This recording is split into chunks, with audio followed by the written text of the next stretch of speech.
You're listening to the Poised Powerhouse Podcast. My name is Dr. Sita Hood, and I'm obsessed with empowering women like you with practical life strategies to live authentically without compromising your wellness. I used to be caught up in the hustle hard mentality until I learned that my quirky little traits I thought weren't that important actually turned out to be the secret sauce I needed to step boldly into my purpose and create impact, not only in my life, but so many amazing women around me. Organizing your schedule, launching impactful programs, redefining leadership without code switching or compromise, and stepping boldly into your God-given assignment are all topics we'll discuss here. Think of this podcast as that Sunday brunch with your girls that feels so therapeutic you can't wait to get to it.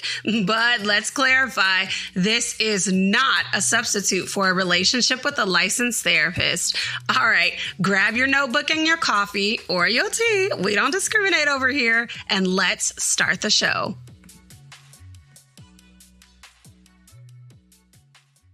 Welcome back for another episode of the Poised Powerhouse Podcast. I am your host, Dr. Sita Hood, vision architect and licensed therapist. What is in your mug today? What's in your mug today? What's in your mug today? Partially gone from my mug, or my glass rather, is a latte. It's just a vanilla latte, but I made it with the Starbucks Nespresso pod, the blonde roast, and added some of that Chobani oat milk and the Silk oat milk creamer and the Torani vanilla syrup. There you go. A whole vanilla latte recipe. Boom, boom, boom. How I am feeling. Well, what's interesting is the evolution of this segment, right? Like, I think the coffee got a lot more bougie in comparison to how we started the show off, And I feel that growth, right? Like, you know how you feel yourself growing? Like your body is sore, but you can see the growth and you can see that it's really good for you. So if I had to label the emotion that flows with that, I think that I would label it contentment with my current season. I have a sense of peace in spite of the unknown, and dare I say, the curse word for ambitious women, surrender. I have surrendered to the season. So that's where I am at. Let's jump right into today's topic. We are talking about 5 ways that busy women practice holistic wellness. My definition of holistic wellness is around the 4D concept. So when we talk about wellness, I want to be abundantly clear in what I mean, okay? Because I know that wellness, self-care, holistic, all of those things are buzzwords right now. But we have a very specific meaning over here around these parts. Plus, we like to define words. So holistic wellness, according to Oxford Languages, means characterized by the belief that parts of something are interconnected and can be explained only by reference to the whole. I know, it was a lot. But if we put this in context of us as human beings, it means that wellness goes far beyond a single self-care act of like a bubble bath or a massage. Although those things count too, holistic wellness factors in your interconnected parts. And I define this with my clients as the 4D concept, which says that wellness and productivity can be viewed in 4 primary domains: mental, spiritual, physical, and financial. That means that you are not just being lazy when you have to take a 30-minute rest when you leave the gym instead of jumping into the rest of the evening activities, okay? Like, you just be needing that break, right? I don't know if y'all seen that meme that's like, more and more as I get older, I understand why my parents took a second in the car. Yeah. You're not being lazy. You're preparing yourself mentally and physically. So holistic wellness essentially considers every aspect of you, the interconnected items of you, your character traits, your personality, all the things that you need. So it considers every aspect both as individual parts and as a whole human being. So that means we've got to nourish our bodies, our minds, and our souls. We have got to be able to pour into all four of those categories regularly in order to function at our highest capacity. And the thing is, God wants this for you too.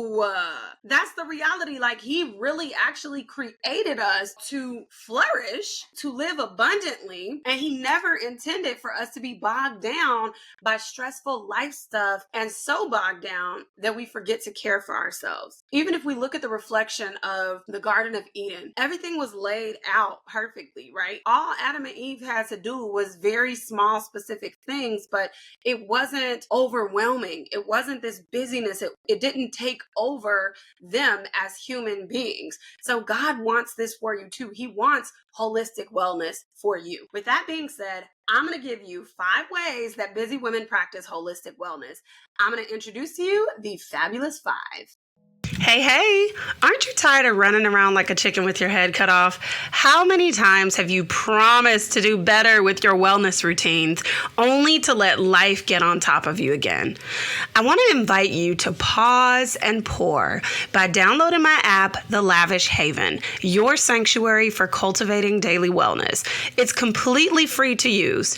You'll start with our pause and pour quiz and then access our signature daily and weekly wellness trackers, mood playlists, elevated emotions collections, scripture-based guided audios, and so much more. Hit the link below to start today. Busy women get high quality sleep. They just do, they get high quality sleep, okay? Sleep is their priority. Why?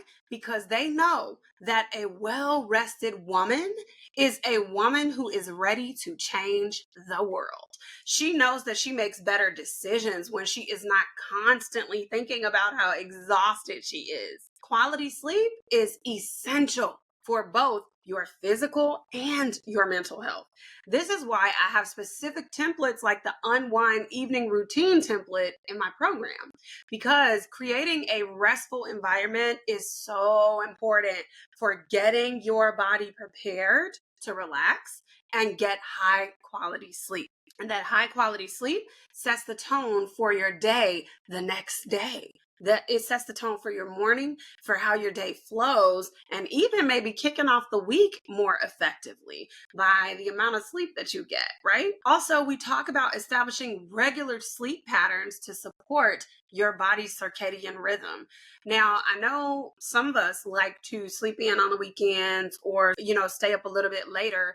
I myself can be guilty of that sometimes, but I try my best to keep my body on the same rhythm, even on the weekends. I did not always used to do this. So this is like more of a recent development as I've grown more intentional about paying attention to my sleep and how sleep weighs in on your health. So just a quick note there.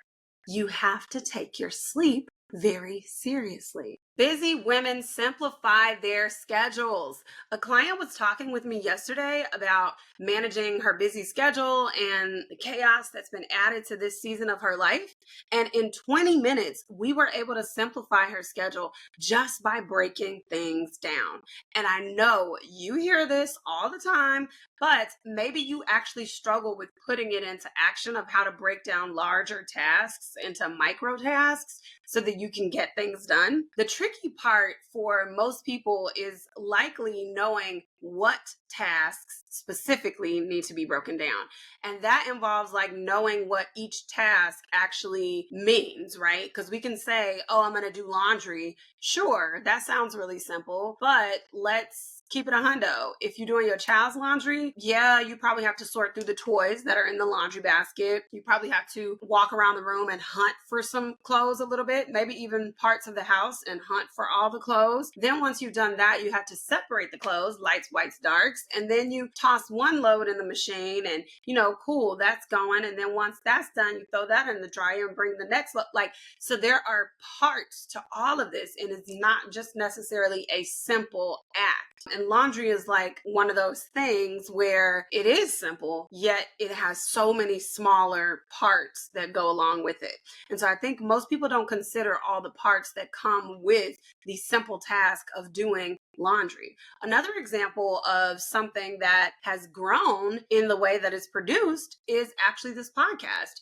It was easier to get the podcast recorded, done, uploaded, and scheduled when I was only recording audio. But honey, once we made it a permanent video podcast, okay, that increased the production requirements. And so how I break that down is a mixture of all of these strategies for simplifying your schedule that I'm going to be sharing with you. And I'll share that example in a few minutes. You can and you should use time blocking to manage very specific tasks. For example, if you know that there's always something that you need to do before your weekly staff meeting, then you should probably create a permanent meeting on your calendar that's maybe like 30 to 60 minutes before the meeting, just so that you can get things done.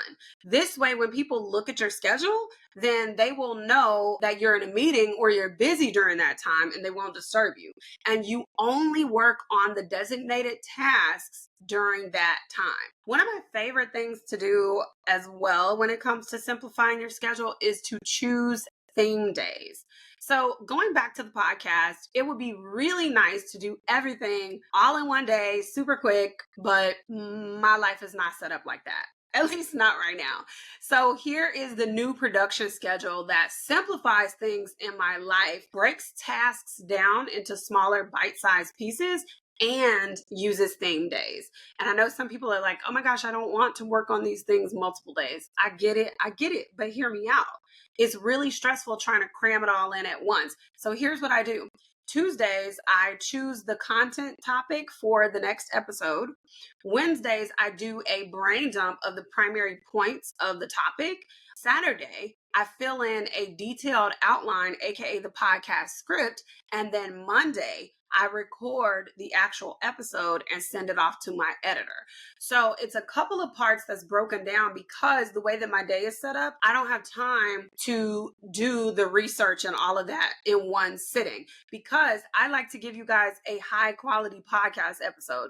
I like to give you stuff that is backed by research and also my professional and personal expertise. And that takes time to pull out, right? Because if we are doing a full investment, as we do everything over here, authentically and with our whole self, we can't just give you crap. So that takes breaking things down into smaller chunks to make it happen. Okay. Rest increases productivity. Rest increases productivity. Rest increases productivity. Okay. I've said it before. I'll say it again. I'm going to drill it in your head. You need to rest. Resting feels counterintuitive, but it is a valuable asset. Busy women build in periods of rest in their daily life and regularly throughout the year. They have to do this or they will burn out. That one woman that you admire who does so many things, I guarantee she rests, and she rests well when she does it. She would not be able to do everything that she does without resting. Regular breaks, they help you to maintain your productivity levels and help to reduce your stress. You get a physical and mental reset that helps to boost your creativity and your stamina when you sit your butt back and you rest. And a couple of tips for when you're sitting back and resting. If you like court shows, you can watch Reasonable Doubt. If you like heartwarming shows, you can watch Unprisoned. Just go ahead, girl. Lay back, ease into it. Let your brain reset. Just a little relaxation. A little relaxation ain't never hurt nobody. You hear me? Come on. And if you haven't quite found that perfect time to build in breaks or rest, I want you to start experimenting with breaks in your day. Experiment with different times of the year, different activities to try to figure out what is most effective for you. Look for patterns in how you tend to feel before, during, and after you've had a break. All of those things matter. And it's important to note that you use very specific coping skills for when you feel very specific emotions, right? So, what I need for a break when I'm physically tired from going for a run is very different when I'm emotionally or mentally worn out from working through some conflict in a relationship. Those are two different types of breaks that I need. And my needs for those breaks are going to be different. And listen, and listen, and listen, and listen. On these breaks, on these breaks that you decide to take, please do something that you enjoy. Please, but please just do something you enjoy. Number one, so your creativity actually has time to reset, but also it's okay to just have an amazing time, right? Resting in the midst of chaos, in the midst of a crisis, in the midst of hard things can actually help to reduce your stress and, believe it or not, put you in a better mood. And we are headed right on back to those routines that we talked about earlier, because busy women create purposeful, intentional routines. I know that those are also buzzwords, but hear me out. So when I say creating purposeful, intentional routines, it means these women are not just following the trends of an everything shower to be cute. They're actually nurturing themselves, but also investing in their future with the activity.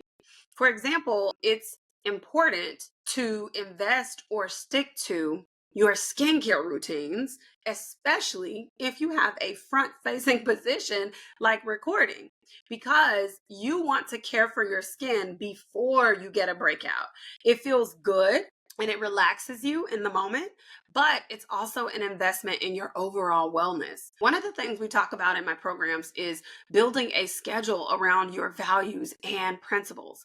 One of my previous clients chose confidence as her core value.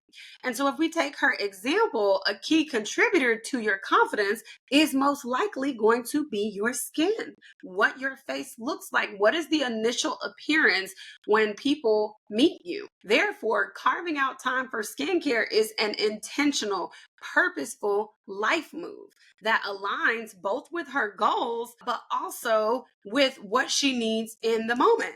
It's not just another thing to do because you saw all the girlies taking everything showers on TikTok. And that intentionality is why you will spend the time doing your 4-step skincare routine, even when you're exhausted, because you're not doing it for the TikTok girlies. You're doing it as an investment. You're doing it because it aligns with your values. Quiet time is another example of this. Quiet time soothes your nervous system and it eases you into the day and it helps keep your mind focused on your long-term goals. I can definitely tell the difference in the way that I handle stress when I've had quiet time in the morning with Jesus, just me and him, when I done had some solid worship, when I done read the Bible and been encouraged. Like, there's a difference between the doctorhood that shows up after that and the doctorhood that shows up when I haven't had that. Which is not to say that the front facing, the people who get me are gonna be like, oh my gosh, blah, blah, blah. Like, y'all can't tell the difference.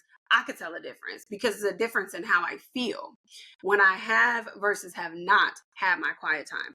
So when you are establishing your routines, consider establishing routines that serve dual purposes. And we have reached number 5 of the Fabulous 5. Another important way busy women practice holistic wellness is by managing their stress effectively.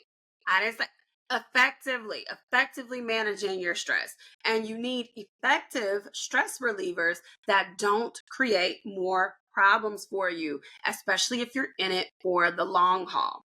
Emotional regulation is so important.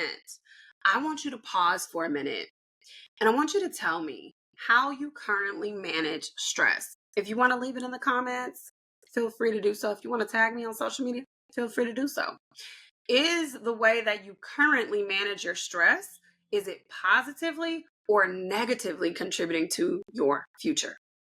Pause, consider the answer, and be honest. Ain't nobody judging you. Won't judge over here. We ain't doing that. We ain't doing that. No shame. You are the only person who can answer this question. But it's imperative that you learn how to manage your stress both in the moment and your long-term plan for managing your stress. So that might mean that you need to do something you've never done to change how you deal with things moving forward. It's time to talk about what I've been loving. Product recommendations, shout outs to family and friends, and overall gratitude. Let's get into it. Welcome back to another What I've Been Loving. This week, I have been loving all things fall. Y'all know I love fall. I've been having this mouse pad this whole time, honey. Look at these gorgeous fall colors. This is Peyton from Goldman and Coco, and just don't even play with her, okay? She's cute. She's cute or whatever, okay? No, I love the beauty of fall, the slight chill in the air, and everything that comes with it. All right, if you enjoyed today's episode, share the love. Share with your mama, share with your auntie, share with your best friend. Then head on over to Apple Podcasts and leave us a 5-star review. Reviews help the podcast to grow. Well, that's all I have for you this week. I'll see you out in these social media streets. Bye.